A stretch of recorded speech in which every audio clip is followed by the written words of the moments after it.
Olá, Olá, boa noite, paz. boa noite, paz, tudo bem? Tudo bom? Tudo, e você? Graças a Deus. Bom Amém. A estar junto imagem, aqui. muito bom, uma honra. Tá tudo bem com a imagem? O som tá chegando bem aí? Tá bom. Que bom, que bênção. Glória a Deus que deu tudo certo. O pessoal já está entrando aí, né? Sim, E um momento muito precioso, principalmente para aquilo que o Senhor colocou em meu coração.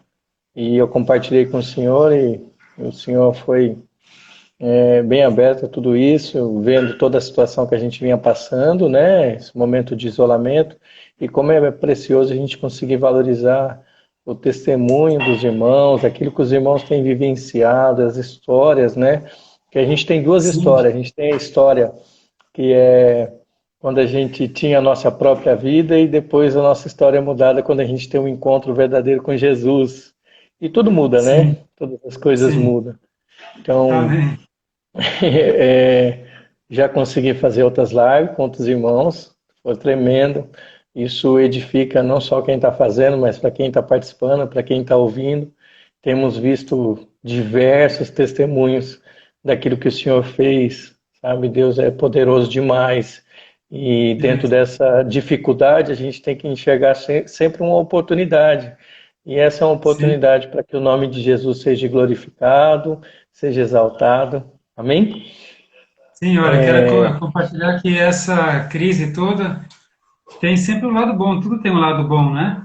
E Sim. a tecnologia ajudou, coisas que eu nunca fiz, nós na igreja não fazíamos, temos feito agora as lives, né? YouTube, o Face, agora Instagram. E outra coisa que eu queria só comentar que é uma honra, é um prazer estar falando com você. Você é um homem de Deus. Nós nos conhecemos há um zilhão de anos, né? Sempre você deu um testemunho muito lindo, viu? Como homem, depois como marido, depois como pai, como homem de Deus. É uma honra estar com você aqui. Amém. Eu Obrigado. fico lisonjeado. Tenho certeza que isso minha esposa também vai receber com muita alegria, que ela também faz parte, né? Ela é melhor Sim, 50% meu, né? A melhor parte, sim, é que Deus poderia me dar de melhor. Por isso que a gente reconhece que a esposa é a coluna, né? É ela que amém. direciona tudo, e tem sido uma bênção. Só compartilhar os 3 versículos que Deus colocou no coração referente a esse projeto, em Aham, Apocalipse 19:10, que ali no finalzinho ele fala, portanto, o testemunho de Jesus é a essência da profecia, né? Em Atos 1:8 ele diz que, contudo, recebereis poder quando o Espírito Santo descer sobre vós, e sereis minhas testemunhas. Aí já tem o poder, a virtude do Espírito Santo.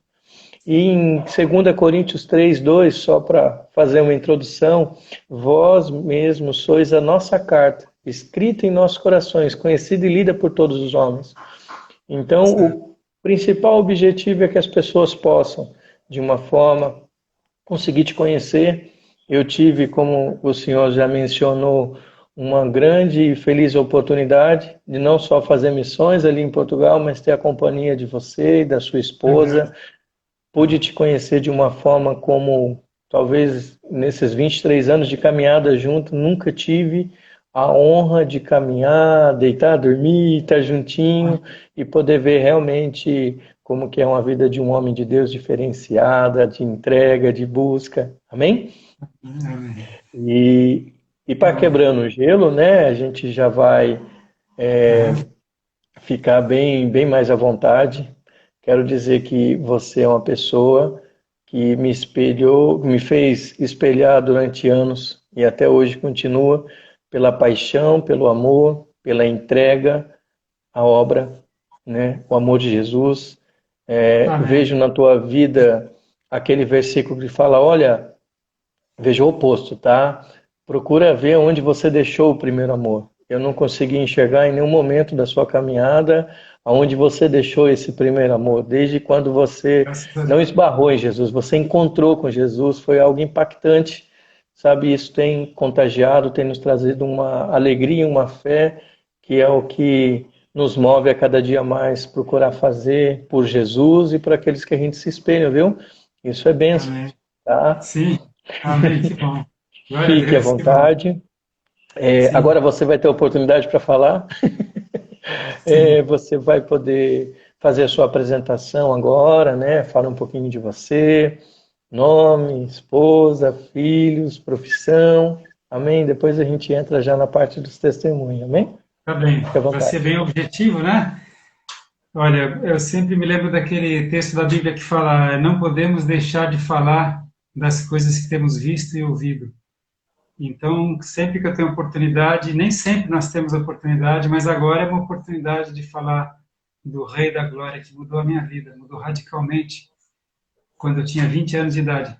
Então, meu nome é Alexandre, Alexandre Amaral Nunes. Eu sou, a principal coisa, eu sou cristão, né? Sou filho de Deus.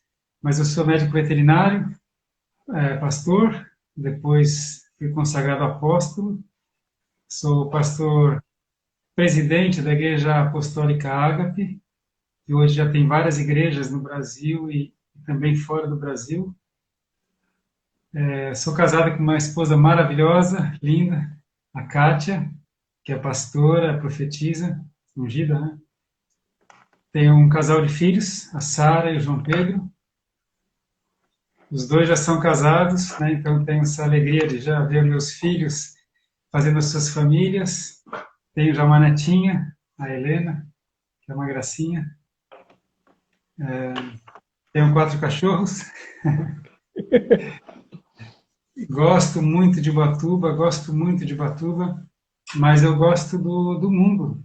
Interessante que cada país que o Senhor Deus me leva, uma das primeiras providências eu consigo um mapa daquele país, uma bandeira daquele país e uma Bíblia naquele idioma. Então isso eu tenho feito ao longo dos anos. Acho que essa é uma breve apresentação, né? Tá bom? Bem, tá ótimo. Iniciando, a primeira curiosidade aí que eu quero te perguntar é referente a tua vida em questão do ministério, a igreja e o trabalho. Atualmente, como você está conseguindo lidar com isso? Ou como você lidava? Claro que hoje o cenário mudou um pouco, né?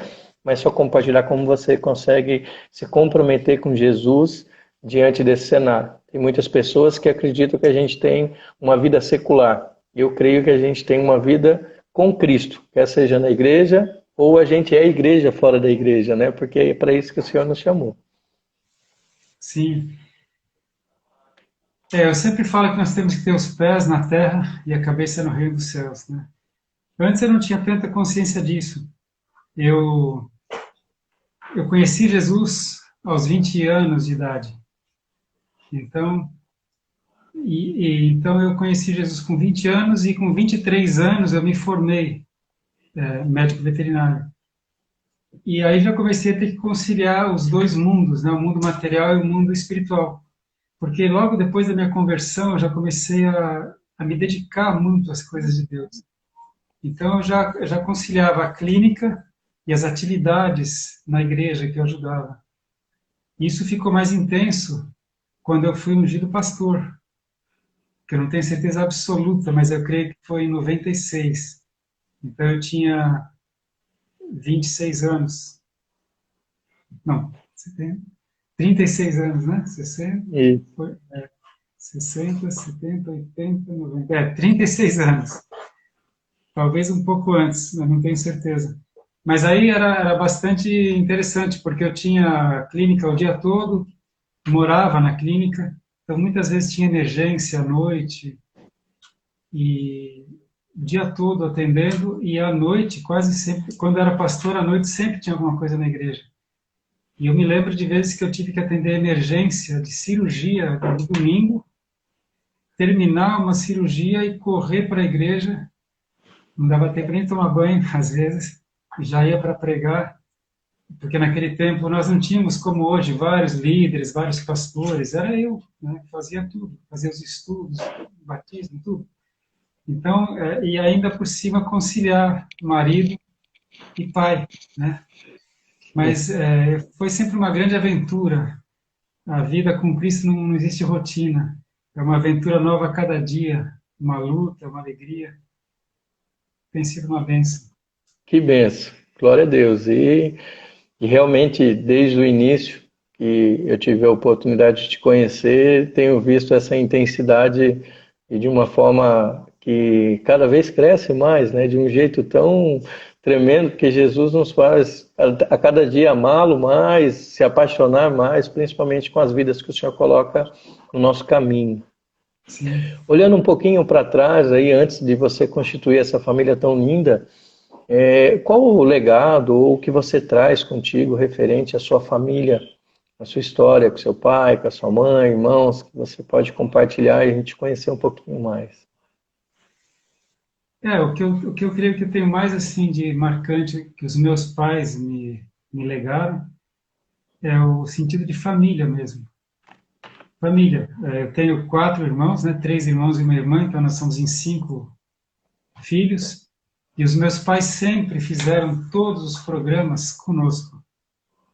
Sempre. Tudo era junto, era a família toda junto. E então esse amor dos pais para os filhos, a gente até depois de adulto tinha costume, e ainda tem de, ao encontrarmos a gente se beija, não faz mal se está em público ou não. E, sabe, um amor assim de família muito lindo, muito precioso. E isso eu trouxe para minha família, para os meus filhos. Eu vejo que a minha filha já tem isso com a minha neta também, esse valor da família. A gente faz junto. Então, na época que meus filhos eram pequenos, eu só assistia desenho. Eu e minha esposa não assistíamos filmes, assistíamos desenhos que as crianças podiam assistir, né? Então, assim, conforme foi evoluindo a idade deles, a gente foi acompanhando e os programas sempre juntos, a família sempre junto. Isso eu recebi dos meus pais. Isso foi muito precioso, acho que é. E outra coisa importante que eu recebi dos meus pais também é a liberdade de escolha, de buscar a profissão que mais agrada, fazer o que gosta, porque vai fazer a vida toda, tem que fazer algo que goste, né? E também o amor pela música, uma coisa preciosa que meus pais legaram para mim e para meus irmãos. Todos nós fomos obrigados a estudar um instrumento musical. Que Era legal. obrigado a estudar durante 2 anos. Depois, quem queria parava, quem quisesse mudava do piano para outro instrumento. Então, eles compraram um piano para isso. E eu fiquei no piano. O meu irmão depois foi para o violão, o outro foi para os instrumentos de sopro, os outros 2 ficaram no piano também, né? Então, isso também, o legado musical foi precioso, recebido dos meus pais. Que benção. Como é importante o papel da família com os filhos, né? E nesse Sim, momento de isolamento, isso é fundamental para poder usar a criatividade e também conseguir trazer valores e princípios para os filhos, sim, né? Construir isso e não só transferir para a escola, né? E agora ficou responsabilidade totalmente da família, né? sim. E não adianta muito Importante. falar, né? Não é fácil o que eu faço, faço o que eu falo e não faço o que eu faço, né? A gente tem que, na prática, mostrar mesmo, né? Isso. Como É agir. desafiador, Isso. né? É verdade. Referente à igreja, o congregar, né, a koinonia, como que foi para você? O que que você aprendeu com esse convívio, a igreja em si, né, a comunidade? Eu sempre fui tímido, eu sempre fui um pouco fechado, uma tendência a me isolar. Então, no começo, a igreja, quando eu comecei a frequentar a igreja, eu ia eventualmente, por causa da minha namorada, que hoje é minha esposa, né? Até que eu acabei me convertendo, né? Entreguei a vida para Jesus. Mas mesmo assim, com essa minha timidez, eu às vezes preferia chegar no culto já depois dele começado, para não ter que falar com ninguém, e saía um, um pouco antes do final, para não ter que conversar com ninguém. E pouco a pouco, o próprio convívio com Jesus e com as pessoas da igreja, que nós chamamos de irmãos, porque são irmãos em Cristo, né? Foi quebrando essa barreira que eu tinha e eu fui conseguindo ter essa coinonia, essa comunhão com os irmãos. E a partir de um certo momento passou a ser natural, passou a ser até desejável, prazeroso, né? Então foi um processo, porque Jesus ajudou a vencer a minha timidez extrema. Imagina virar Amém. pastor, hein? Então. E quem olha para você vê que, puxa, o apóstolo é tímido, né? E tá lá em cima, para você ver como a obra de Jesus foi preciosa, né? De conseguir te levar até lá e por amor a Ele você a cada dia mais vence os seus medos, dificuldades, até mesmo uma característica, né, de timidez. Você até menciona que é tímido, mas você acaba confrontando essa timidez de um bom sentido, né, de conseguir fazer com que o nome de Jesus seja exaltado. Creio que até para participar dessa live para você tenha sido desafiador também, né? Sim, mas é interessante que eu gosto dos desafios, sabe? Os Amém. desafios me impulsionam, então isso é uma boa coisa. E até um detalhe, você falou que agora que eu estou lá em cima, né? Eu não me considero lá em cima, sabe? Sinceramente, não é demagogia. Eu entendo bem, como Jesus falou, que quem quiser ser maior seja servo de todos. Eu sei que não tenho nada, não sou nada sem ele, entende? Posição, eu vejo como responsabilidade, não como É, posição, o fato de ser apóstolo da igreja, é. sinceramente. Eu acho que não foi o objetivo. Lá em cima que eu digo no púlpito, né? Quando você está ministrando e Ah, você tá, fica à exposição para as pessoas, não lá em ah, cima tá. que a gente aprende muito com Jesus, né? Que se a gente quiser ser alguém, a gente tem que ser o servo de todos. Isso nunca deixou de ser muito bem visto e claro pela tua vida. Referente a coisas que a gente vê diariamente, né? Quais são as desculpas mais comuns que as pessoas dão para poder não se unir, não estar numa igreja?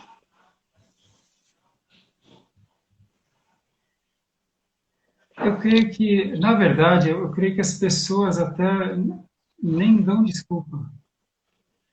Não dão desculpa. Apenas as pessoas não entendem Jesus, não conhecem Jesus. As pessoas conhecem um pouco da igreja pelo que aparece, pelo que é aparente. As pessoas conhecem um pouco dos cristãos e não conhecem Jesus. Então, é difícil você convidar alguém para a igreja e ele dá uma desculpa. Geralmente ele fala, não, obrigado, obrigado. Sabe, eu não vejo tanto como desculpa, eu vejo mesmo como desconhecimento. Às vezes eu tenho a oportunidade de falar, olha, se você for conhecer Jesus, você vai se surpreender. Ele é maravilhoso. E aí a pessoa às vezes fala, não está na hora ainda, né? Um dia eu vou. E o brasileiro é muito educado nesse ponto, né? O brasileiro fala, obrigado, um dia eu vou sim. Onde é mesmo? Mas ele já sabe que não vai, né? Nesse ponto, o alemão ou o francês já é mais direto. Ele fala, não, obrigado, não estou interessado, né? É mais direto. Mas eu creio Amém. que é assim. Tá. Hoje, diante do chamado que você recebeu da parte de Deus, o que que mais te atrai referente às coisas de Deus? Buscar informações, assuntos, o que mais você fica horas e horas se aprofundando aí no conhecimento? O que mais me atrai é a Bíblia. É a Bíblia, certamente. E então eu leio a Bíblia até hoje, né? Eu me converti com 20 anos de idade, vou fazer 60 esse ano. Desde então eu leio a Bíblia todos os dias e ela se renova cada dia, sempre nova, sempre nova. É impressionante. A profundidade da riqueza do conhecimento de Deus. O que mais me atrai é isso mesmo, mais do que música, mais do que outras coisas, é a Bíblia em si.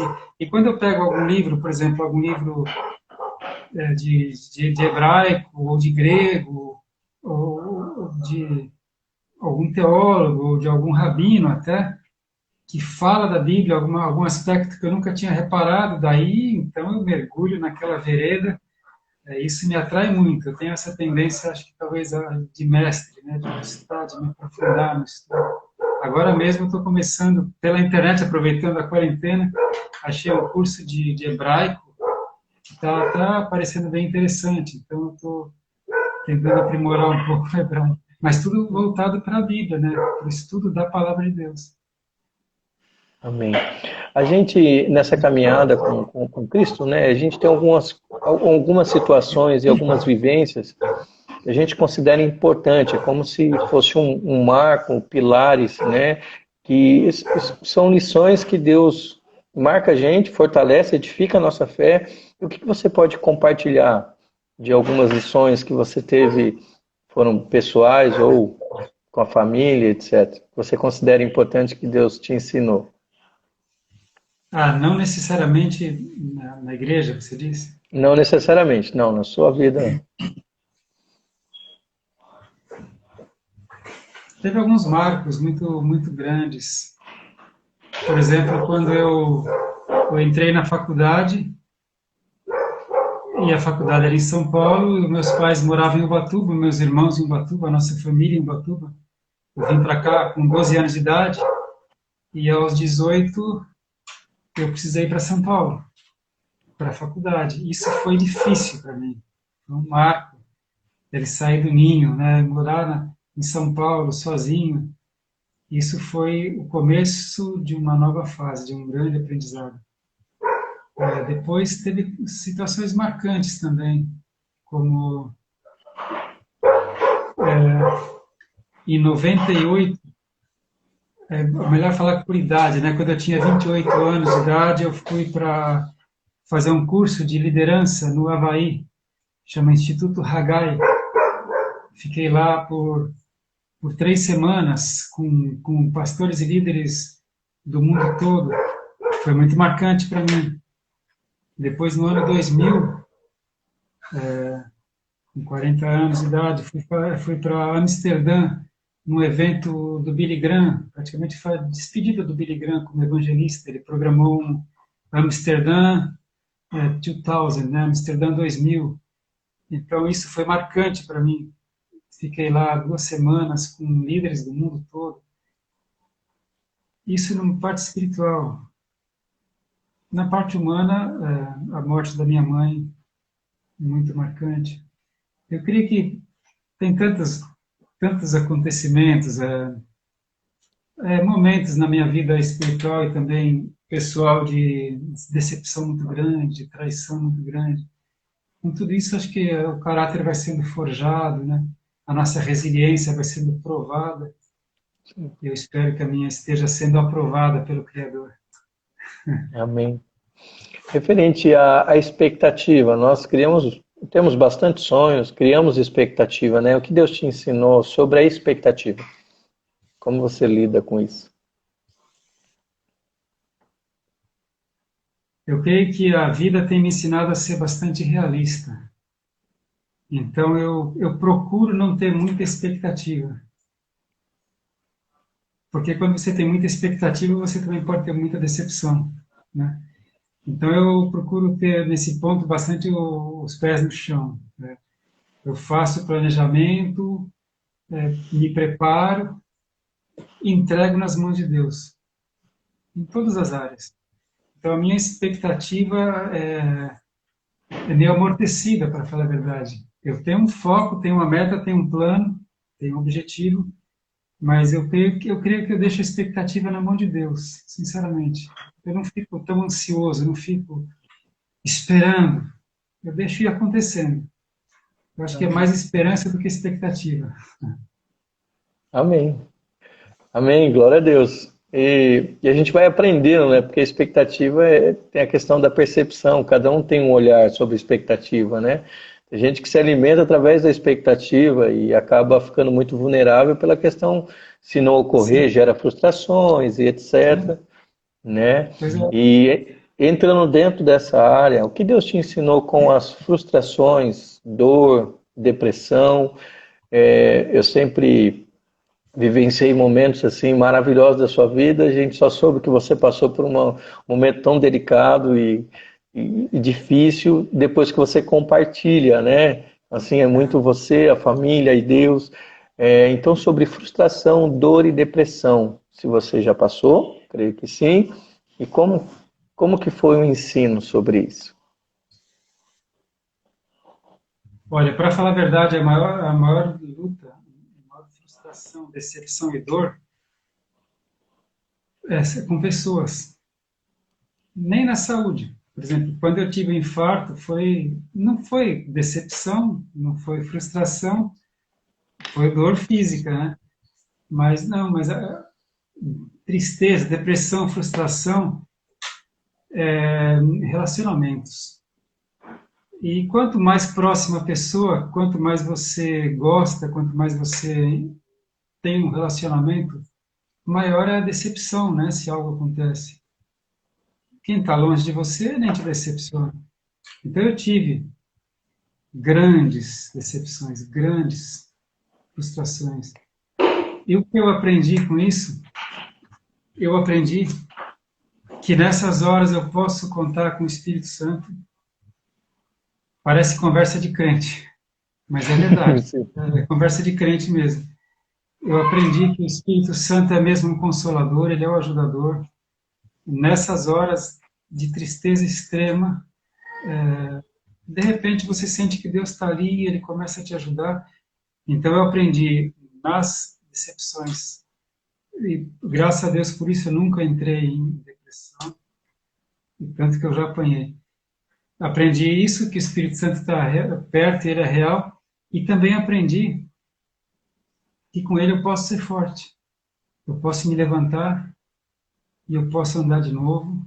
Então eu aprendi resiliência, eu aprendi a capacidade de andar a segunda milha. Está tudo cinza, negro, terrível, e você vai, e a decepção passa e você continua. E a terceira coisa que eu aprendi é não olhar para trás. Não olhar para trás, porque não adianta também vencer aquela fase difícil e depois ficar sempre olhando, relembrando, pensando, curtindo aquilo, aí você não venceu. Então isso eu aprendi. A ajuda do Espírito Santo, a capacidade que ele dá para a gente superar qualquer coisa e não olhar para trás. Dentro da linha do que você falou, seria, você que é médico, né, fica mais fácil uma cicatriz, né? Depois de um certo período ela fica marca, porém você não sente mais a dor, né? Você consegue saber do que se passou, do que aconteceu, e fica essa marca como te impulsionasse para frente, né? Isso, é Benção. verdade. Olhando um pouquinho para a questão de dinheiro, né? Quem olha fala, puxa, dificilmente o apóstolo teve falta de dinheiro. O que que Deus te ensinou aí com falta de dinheiro?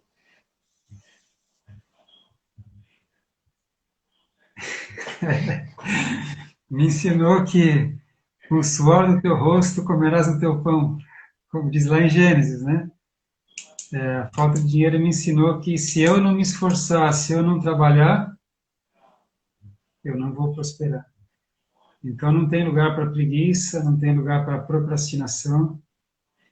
E também aprendi, a partir do momento que eu conheci Jesus Cristo, que Ele é que me dá saúde para trabalhar, Ele que me dá trabalho, Ele que abre portas para mim, Ele que me ajuda em tantas situações profissionais e também na igreja, né? Porque eu também trabalho na igreja. Eu aprendi mesmo como é necessária a ajuda dele. E com relação ao dinheiro também, eu aprendi a duras penas como é abençoador devolver o dízimo para Deus. Eu tinha uma dificuldade grande no começo, desde a minha conversão, de entender, de honrar Deus com o dízimo, né? Tanto que no começo, durante um bom tempo, eu falava para minha esposa, Kátia, você cuida dessa parte, porque ela sempre teve mais facilidade para cumprir esse mandamento, e eu não. Então eu falava, Kátia, você cuida disso. Né? Dava carta branca para ela. E até que eu converti meu bolso também, e aprendi, né, que mais vale 90% com a bênção de Deus do que 100% sem a bênção de Deus. 10% é do Amém, Senhor. amém. E aí ele vai cuidando dessas áreas, a saúde vai prosperando, vai dando condições, vai cuidando do nosso celeiro, né? Olhando um Sim. pouquinho, eu deixei separado, fiz esse corte da conversa da dor, depressão, a frustração, para falar sobre tristeza. Porque a tristeza é algo que, na grande maioria, nos pega de surpresa, né? Você pode estar super legal, daqui a pouco vem uma tristeza por alguma coisa, por algo que você viu. E como você lida com isso, com a tristeza? Isso é interessante isso. Essa pergunta é muito interessante. Eu percebi na minha vida, me conhecendo, eu percebi que quando acontece alguma coisa que me deixa triste durante o dia, eu sinto como se fosse um nó no estômago. Eu sinto eu sinto uma tristeza e sinto um mal no estômago, né? E, e às vezes durante o dia eu estou sentindo isso e eu me pergunto, na verdade eu peço para Deus me ajudar, por que eu estou assim? O que aconteceu mesmo? Aí eu percebo, foi aquele telefonema. Foi um telefonema que aquela conversa me deixou chateado. Ou às vezes, alguma coisa que eu vi no Facebook que me deixou chateado. Mas na hora que acontece, eu não percebo. Eu continuo o dia a dia e eu percebo que o dia ficou meio pesado, meio azedo. Então eu paro para falar, peraí, por que eu estou assim mesmo? Aí quando eu identifico, aí eu faço uma oração, peço para o Espírito Santo me ajudar, eu entrego para ele aquilo, aquela tristeza, aquele peso, aquela situação, entrego para ele, e aí pronto, sai, o dia volta ao normal.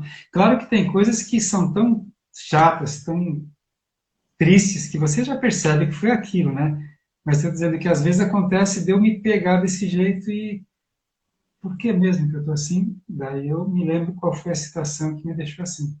Mas sempre eu entrego para Deus, eu faço uma oração, nem que seja uma oração relâmpago, entrego para Ele. E aí vai saindo e alivia, resolve. Que benção. E realmente parece ser simples a questão, né? A pergunta em si sobre tristeza, mas isso é tão relevante porque você vê pessoas que estão totalmente empolgadas, animadas, daqui a pouco ficou triste, está de cara fechada, aconteceu alguma coisa, né? O Isso. pessoal brinca, né? Chupou um limão, né? Às vezes ele viu uma pessoa que lembra alguma coisa muito triste, né? Uma pessoa, e aí, pum, já muda Já trava, é o ânimo, né? O estado de ânimo já muda na hora. Mas então, verdade. nessas horas a gente tem que mentalizar, ter consciência. Por que eu fiquei assim? Não vou aceitar ficar assim. Por que eu estou assim mesmo? Por quê? O que aconteceu? Quando você identifica a causa, entrega para Deus. Isso está na Bíblia, mas o versículo sai da Bíblia e vem para a realidade. Não esteja ansioso por coisa alguma. Entrega a Deus as tuas aflições. E é Amém. verdade. É verdade. Amém.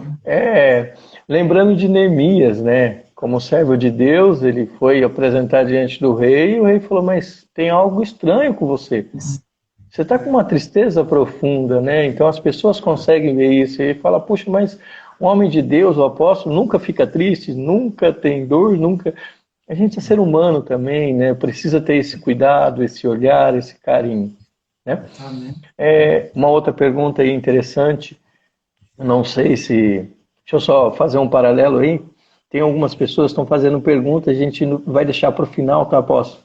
Para Tá. acompanhar, e a gente tenta reforçar as perguntas, Deus porque abençoe. Alguém escreveu uma mensagem linda aqui, mas eu não consigo ver quem é, mas Deus abençoe. Luzia Luzia. Leandro. Isso, Luzia. Deus te abençoe. E parabéns. amém. Parabéns. Tem E outras tem não. várias mensagens maravilhosas. Um momento da sua vida, ou em alguns momentos, que você aprendeu quando esse período parecia que Deus estava distante. Não sei se já ocorreu isso com você. Deus distante. Você fala, puxa, cadê Deus? Né? Ou talvez alguém foi te questionar, fala, puxa, você é servo de Deus, cadê o Deus que você serve? Mesmo ciente que Deus nunca se ausenta. Né? A gente tem aquele para meditar, onde estava Jesus e um homem caminhando na praia, e eles estavam andando na praia, de repente, e só encontrou dois passos, né? Duas marcações. Ele falou: Deus, foi os momentos mais difíceis da minha vida e você me deixou. Ele falou: não, foi esse momento que eu te carreguei no colo. Então, assim, por mais que a gente ache que ele esteja distante, né? Mas só para explanar a pergunta. Enquanto você fazia a pergunta, até eu quero te dizer que eu preferi não saber o que ia ser falado hoje para ser bem espontâneo. Quando Amém. você estava fazendo essa pergunta, eu estava tentando me lembrar de quando eu senti que Deus não estava comigo. E eu não consigo me lembrar disso. Eu percebo várias vezes na minha vida que eu senti que eu me afastei dele. Eu tenho certeza que eu me afastei dele, mas eu nunca percebi que ele tivesse se afastado de mim, sinceramente. Agora, algumas vezes na minha vida, aconteceu de eu estar assim, confuso, perplexo. Falei, Deus, não entendo o que está acontecendo, eu não estou entendendo. Me ajuda, fala comigo, me dá uma direção, eu não estou entendendo, por que isso? Eu estou perdido. Não que eu sentisse que ele estava longe, mas eu estava sentindo que não estava entendendo nada. Eu pedindo, Deus, me ajuda, Senhor, eu não sei como resolver isso. Se o Senhor não fala comigo, eu não vou saber o que fazer, não vou saber como agir. E houve situações de ter que jejuar muito tempo para ter resposta. Mas a resposta sempre vem. Sempre vem. Amém. Vem na hora certa, vem no tempo dele. Amém. Que nem sempre é o nosso tempo, né? Essas situações acabam sendo até o silêncio de Deus para com a gente, né? Você fala, puxa, não estou te ouvindo, parece que está tudo distante, né? Mais duas perguntinhas ainda. O que você aprendeu com as pessoas que te criticam? Que a gente tem um entendimento sobre crítica, né? É interessante que a pergunta anterior, a ideia principal seria pela questão do grau de maturidade, porque como a gente tem ciência de que Deus não fica distante mesmo, e a pessoa tem esse entendimento, ela sabe que quem se afasta de Deus é a gente mesmo. Talvez até como Isaías 59 diz, né, que Deus tem mão, tem olhos, tem ouvidos para nos ouvir, mas o que faz separação entre nós e nosso Deus é o pecado. A gente se afasta dele, né, por opção. Em relação à crítica, as pessoas veem a crítica como construtiva ou destrutiva. Mas dependendo do grau de maturidade, uma crítica ela tem que ser avaliada para ver até onde você pode funcionar para que você vá mais adiante, né? O que eu aprendi com relação às críticas é que eu não gosto de crítica. Isso eu percebi. Realmente, eu tenho uma dificuldade. Eu sou bem sincero. A primeira reação que eu tenho quando alguém me critica, e quem mais me critica é a minha esposa, porque está mais em contato comigo, né? Então, e claro que, como você disse, as críticas podem ser construtivas ou destrutivas. As críticas da esposa, por exemplo, são construtivas. Mas o que eu aprendi mesmo, das críticas que eu recebi durante a minha vida, é que eu sou meio turrão, meio duro, meio bravo, eu não gosto de crítica. Então, minha primeira reação é de, ei, assim, né? Mas eu não demonstro. Eu procuro ser sempre educado. Mas aí logo eu processo a crítica, eu processo, e no segundo momento eu avalio, aí eu estou sendo também bastante sincero, daí eu avalio, muitas vezes eu reconheço, olha, aqui é verdade, foi bom, eu não tinha visto esse lado, foi muito bom.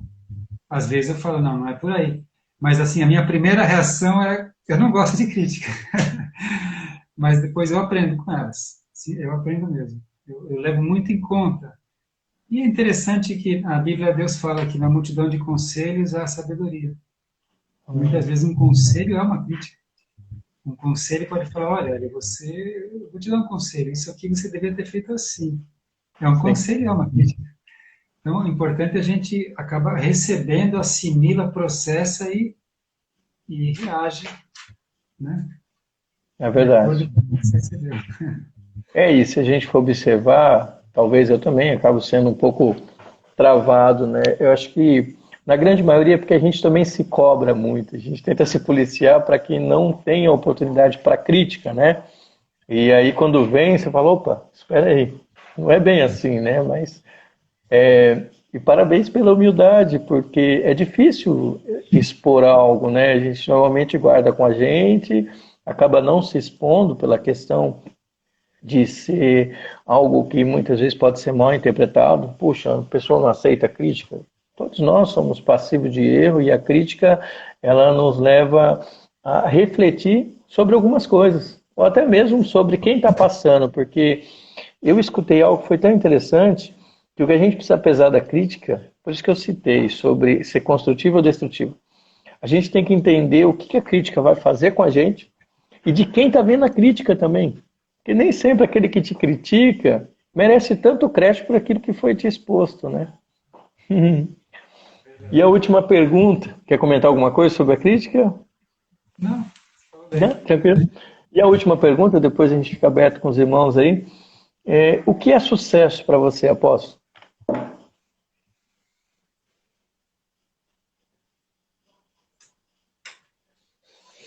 eu creio que sucesso é a sensação de missão cumprida, dever cumprido. Amém. É sucesso. Aliás, os meus filhos até sabem, porque muitas vezes eu falo, missão cumprida. Sabe? Desde colocar uma cortina, que dá um trabalho, colocar, né, no nível tal, missão cumprida. É sucesso. É sucesso. Sim. Então, e eu creio que assim a vida é feita de sucessos e de derrotas, diariamente, né? Na profissão, na família, na vida ministerial, na realização pessoal, no piano. São uma sequência de sucessos e fracassos. Mas quando tem um fracasso, até te falei, eu gosto de desafios. Eu gosto de desafios, eu sou movido por desafio. Então, quando tem uma coisa que não deu certo, aí eu vou me esforçar até dar certo, aí, sucesso. Eu creio que é isso. Eu não tenho essa de sucesso, se eu conseguir ser aquilo, se eu conseguir tanto de dinheiro, se eu conseguir aquela posição, isso, eu não tenho muito isso. Para mim, sucesso é missão cumprida, missão cumprida. Cada dia, vários sucessos. Acho que é Que isso. benção. Glória a Deus. Percepção, né? E o olhar da vida também, os propósitos da vida e quando vai se realizando esses propósitos, conquistando esses sonhos, né? São sucessos atingidos, né? Igual eu comento, eu e minha esposa, a gente tem vivenciado um sonho. E tem gente que luta para conquistar um sonho, quando conquista, esquece do sonho. A gente tem vivenciado o sonho até esse momento, sabe? E tem sido maravilhoso com a vida do Benjamin para nossa família, né? E assim fez uma família. O Guilherme fez uma pergunta logo no início. Ele colocou: apóstolo, qual foi a sensação que o senhor sentiu no seu batismo? Tá? Eu não sei se ele quis ser específico nas águas ou no espírito. Então, já responde sobre os dois, né? Oi, Guilherme. Olha, o meu batismo nas águas não foi muito marcante para mim, porque o ensino que eu recebi é de que o batismo era uma demonstração pública da minha fé. E como eu sempre fui muito tímido, e eu ainda era meio recém-convertido, eu achava que eu não precisava provar minha fé para ninguém. Mas porque era costume da igreja, e foi assim, então eu fui e me batizei. Então, para falar a verdade, eu senti mais desconforto e vergonha por falta de conhecer. Anos depois, eu conheci Romanos capítulo 6. Romanos capítulo 6, que fala do que é o batismo, que é crucificar o velho homem com Cristo, que é o corpo do pecado ser desfeito.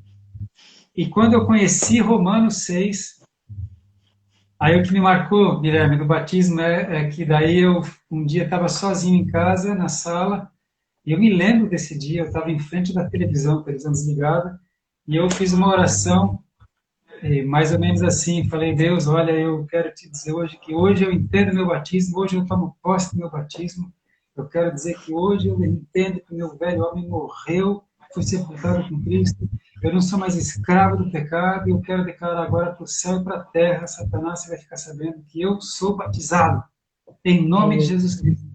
Aí foi, aí foi tremendo o meu batismo, anos depois do batismo, entende? E o batismo do Espírito Santo foi muitos anos depois de muita busca. Eu creio que eu busquei durante 3 meses e meio. 3 meses e meio eu busquei, pedi o batismo do Espírito Santo, até que eu recebi. E foi marcante, mudou a minha vida. Mudou a minha vida. A partir do momento que eu comecei a orar em línguas e comecei um portal espiritual se abriu quando eu recebi o batismo do Espírito Santo. Foi tremendo. Glória a Deus. E aí, me fez lembrar, porque o que é importante da gente não só ser edificado com aquilo que você demonstra, do testemunho de vida, nos faz lembrar, né? Eu fui batizado dia 6/6/2000. Então, há 2 dias atrás, num junho, frio, no Shekinah, o senhor que me batizou ainda, eu lembro. Eu usava um topetinho, né? E sempre fui muito brincalhão, e quando eu saí da água, eles observaram que o meu topete não entrou na água por completo. Eu, por início da caminhada, eu cortei meu cabelo, eu achei que o pecado tinha ficado no topete, olha só para você ver, né? Então, só comentar aí um paralelo que você falou do batismo e me fez lembrar, foi bênção de Deus. Mas outras perguntas, praticamente a gente respondeu durante a, a live. E eu quero aqui fazer meus agradecimentos mais uma vez. Obrigado por senhor ceder 54 minutos para aqueles que acham e acreditam que você não tem tempo. Você tem, e esse tempo é bem usado, é precioso. Você é um presente de Deus, igual a Elsa colocou aí de Portugal, tá aberta, tá a Elsa também, né? Ela Portugal é de Jesus. colocou, Portugal de Jesus. Olha, em julho farão 20 anos que conheci o então pastor Alexandre, presente de Deus nas nossas vidas, sempre com a mesma simplicidade. Foi tremendo também um momento que eu tive com ela, e aí o pessoal, todo mundo compartilhando o carinho que tem pelo Senhor. Você é um exemplo pra gente, é uma pessoa que, se em algum momento eu pude não ter ensino de olhar para um homem e poder enxergar que há a possibilidade de ser uma pessoa mais correta, obediente, procurar ter uma vida íntegra diante de todos. Eu aprendi isso com o Senhor, tenho convivido com você com muita alegria, em momentos de altos e baixos e todas as dificuldades. Eu sempre olhei principalmente por esse coração que bate, né? Por mais que um momentinho ele quis parar de bater, mas Jesus queria era trocar seu coração e deu um coração mais forte ainda, né?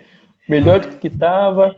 Então fica aqui o meu carinho, o carinho da minha esposa, do meu filho que ama você e sua casa. Nós temos uma aliança muito real, muito verdadeira, de fidelidade também e de honra, tá? E vou te dar a oportunidade para falar também, né? Parece que o testemunho sou eu que estou falando, mas é um pouco da alegria também por estar junto com você, tão precioso, viu? E desculpa por te Obrigado. chamar só esse momento, mas eu precisava me preparar melhor, né? Conseguir fazer com que as lives consigam ter o propósito e atinjam, porque eu creio que Jesus há de nos trazer grandes frutos para a honra e glória dele, para o reino dele, em nome de Jesus. Amém. Obrigado. Olha, quero agradecer por essa oportunidade. Como eu já disse, você é um homem de Deus. Eu acho que a melhor definição é um homem de Deus. Muito obrigado, viu, pelo seu testemunho de vida. E um abraço a todos que acompanharam essa live e um abraço carinhoso aos irmãos de Portugal. Portugal realmente está no meu coração. E eu não sabia o quanto, né? Agora eu sei, porque meu pai já conseguiu a cidadania portuguesa e logo chega a minha cidadania portuguesa. Glória a Então, Deus. Portugal, muito aqueles irmãos queridos de Portugal. Um abraço a todos, viu?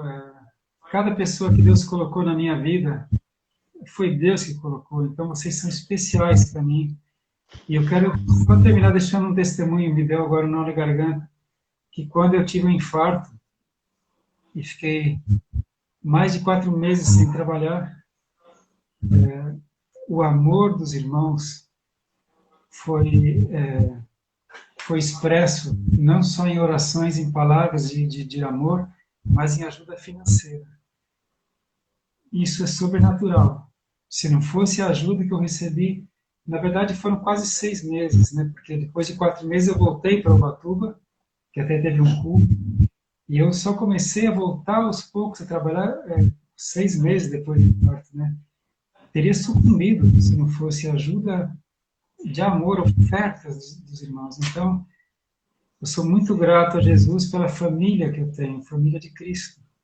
E eu espero muito nunca decepcionar vocês. Enquanto eu tiver fôlego de vida, que eu possa estudar bastante, ter bastante unção para poder ensinar bastante, transmitir fé, transmitir amor, transmitir Cristo para vocês. Muito obrigado. Muito obrigado. Amém. Glória a Deus. Muito obrigado, irmãos. Boa noite. Obrigado. Vai ficar no IGTV do Instagram salvo. Amanhã eu já tento compartilhar no Facebook, vai estar no canal do YouTube, né? Para que todos possam ver. E hoje vai parecer que é tão simples, mas isso é o que Jesus nos ensinou. A gente não pode deixar a simplicidade que há em Cristo e que a gente possa, né? Como você fez há muito tempo, se eu não me engano, foi na rádio. Você fazia entrevista na rádio há muito tempo atrás, você lembra? Né? Não sei, você fazia era na rádio ou era... Eu lembro que a Denise fazia as reportagens, você fazia as entrevistas com os irmãos. Sim, muitas vezes eu fazia. Isso, e assim, eu me senti honrado de poder ter a oportunidade de te conhecer melhor. Eu acho que mais do que status, olhar para você, olho no olho, saber mais de você, muitas vezes no púlpito, muitas vezes no convívio, a gente não tem esse momento tão precioso. E muito obrigado por o senhor se abrir com a gente, se expressar de uma forma tão apaixonante, amorosa, com bastante humildade. Um abraço para todos aí. Amém. Um abraço, Deus abençoe. Shalom. Shalom, boa noite. Amém. Boa noite.